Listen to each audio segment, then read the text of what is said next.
Now, after understanding the concept of standard hydrogen electrode, next thing we have to see, the very important point is the galvanic cells which we use in day-to-day life.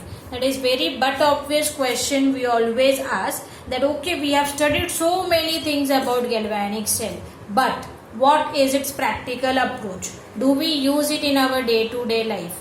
The answer is yes. We use many galvanic cells in our day-to-day life. Some of them with the construction, working, we are going to study in today's lecture. The first type of galvanic cells or voltaic cells we have, that is primary voltaic or galvanic cells. Primary voltaic or galvanic cells. Now, what is primary standing for? We call it as primary for those voltaic or galvanic cells that which cannot be recharged. That is very important. The one that cannot be recharged are called primary voltaic cells. In such cells, once the chemicals are consumed during discharge, the cell reaction stops. The electrolytes and the electrodes cannot be regenerated by reversing the current flow. So, once we use it, it is dead after all its chemical being consumed. Now, when I say this, dead, we say our cells are dead. Which cells do we talk about? The cells which we use in our remote controls. In them, the generally galvanic cells we use, those are not rechargeable, and we call them as primary voltaic cell. So, let us see that primary voltaic cell. The first example, a very commonly used example, that is dry cell, or also called as Leclanche cell. Students, do remember this name as well, because many a times we only remember this dry cell, and once in exam it was asked, draw the construction of Leclanche cell. So n numbers of students did not remember that dry cell and Leclanche cell is the same name. So make sure you are aware of both this name. So now we will see what is dry cell, what is its construction, what is its working, and where do we use it. So the first example of primary voltaic cell is dry cell. Dry cell is a cell without a liquid component, but the electrolyte is not completely dry. It is a viscous aqueous paste. So that is why even though they have said it is dry cell, it does not mean that the electrolyte is completely dry, but it is also not liquid. Okay, so it is actually in between the two. We can say it is a semi-solid type of a thing, that is viscous. Viscous means thick paste like. So it is a viscous aqueous paste, and outer part, it is simply one whole compact cell. Simple, our pencil cells which we are using in our remote control is an example of dry cell. So externally it is one compact whole part. So now let us see the construction of our dry cell. Now generally what does our dry cell comprise of? The dry cell comprise of a container which is made up of zinc, and that zinc container is served as a negative electrode, means it is used as anode. This zinc container is lined from inside with a porous paper which is used to separate our zinc from the other material of the cell. Now, at the center of the cell, we have a graphite rod which is immersed in an electrolyte paste which serves as a positive electrode, means it is our cathode. Now this cathode is surrounded by what? it is surrounded by a paste of manganese oxide and carbon black. Then the rest of the cell is filled with another electrolyte. That electrolyte is nothing but a moist paste of ammonium chloride and zinc chloride. To make them viscous, we do add some starch, and so that the whole cell does not leak, we prevent that leaking by capping the cathode part with one cap of brass, that is brass cap. Thus the cell is sealed from the top, which prevents the drying of our paste, which can happen due to evaporation, and that is why the top part, that is our cathode, is sealed with a cap of brass. So this is whole constitute of our dry cell, where the zinc container works as anode and the graphite rod, which is placed at the center, is working as cathode.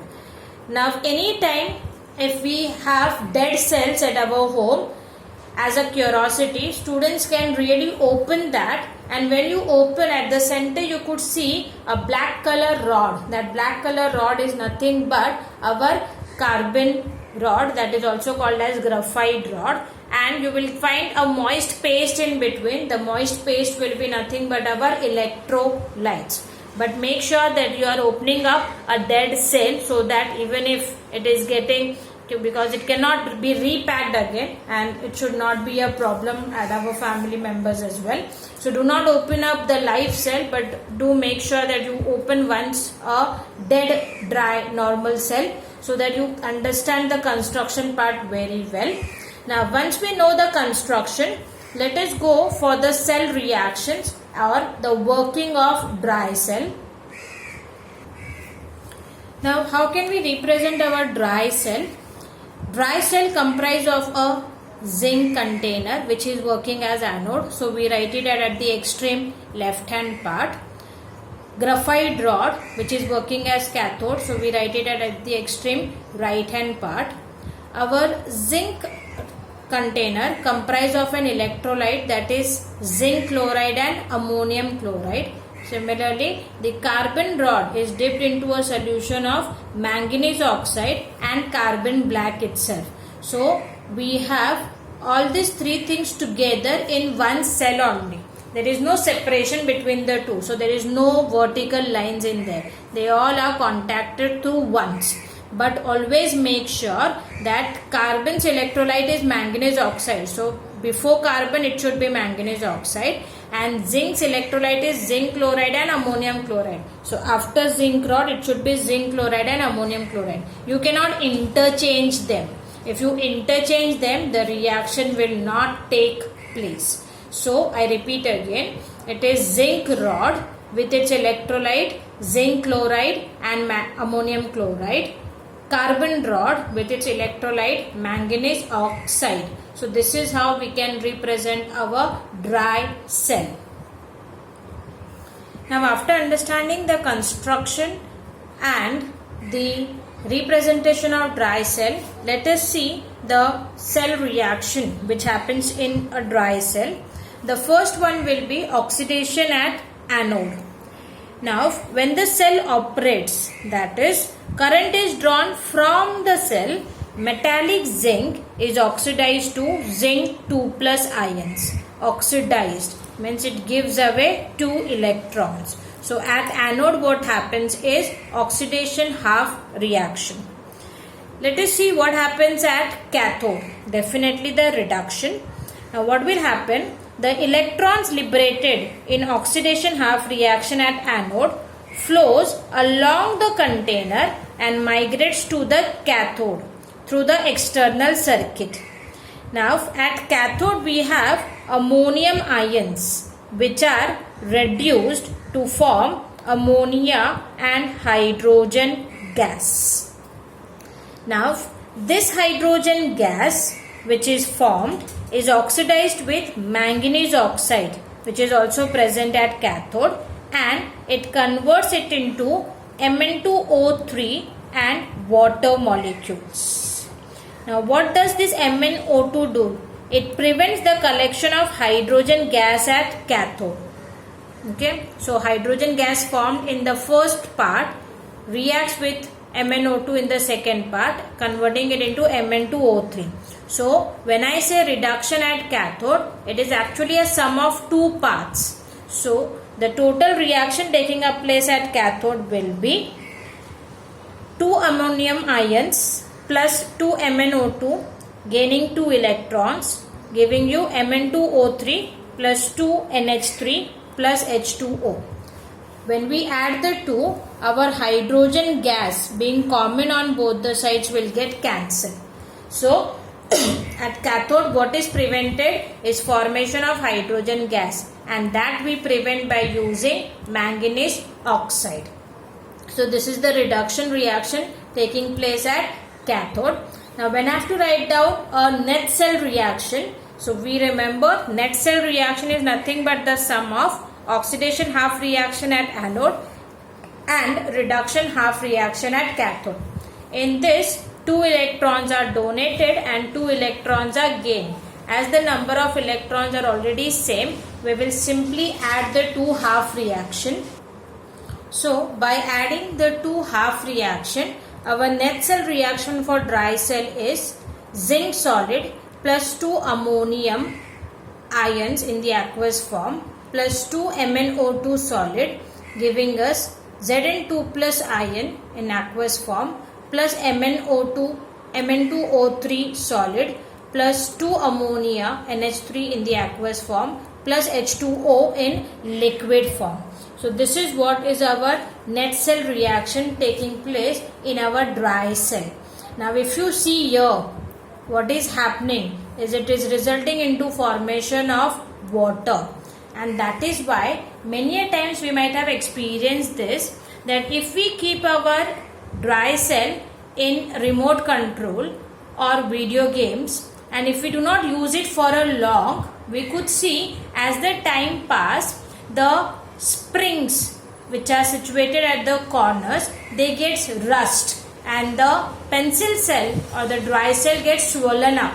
The reason behind is this water which has been formed and it gets leaked, because even though you are given remote control or video game is not in use, but the current is continuously being passed, so your electrolyte is being consumed.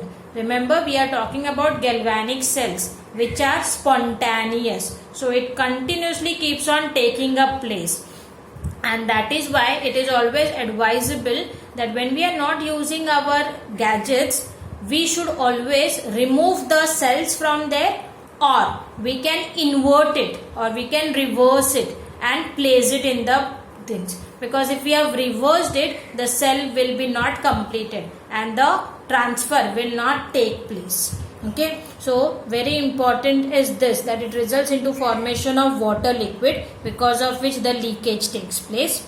Now let us concentrate on the next part, that is, as I mentioned in the beginning when I was talking to you about the dry cell, that it is the cell which cannot be recharged, means it is irreversible in nature.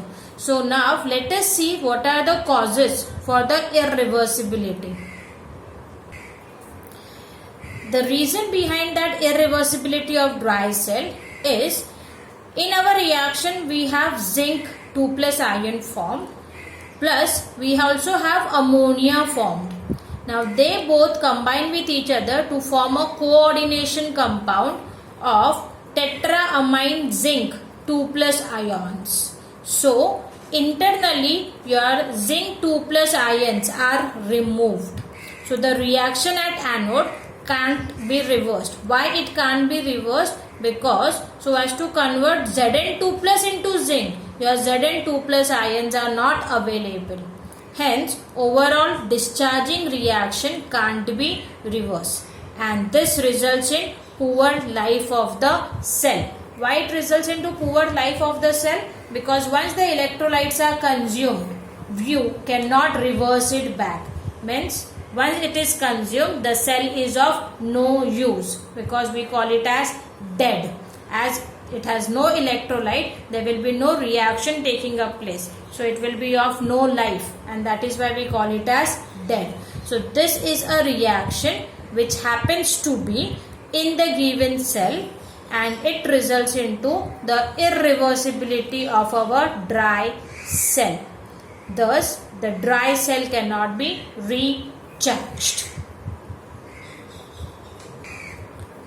Next thing is the uses of dry cell. Now, while telling you the construction and the working of dry cell, many places I have already told you where we use it. So let us just see it again. It is used as a source of power in flashlights, portable radios, tape recorders, clock, remote control, toy, video games, and many. So these are the examples of dry cell. In exam, the question can come as write a note on dry cell, write a working of dry cell, give the reason for the irreversibility of dry cell, give the uses of dry cell, or construct and explain the working of dry cell. Once again I repeat, dry cells, another name is also Leclanche cell. So the questions can also be asked with the name of Leclanche cell. So that is our type of primary Voltaic cell, dry cell.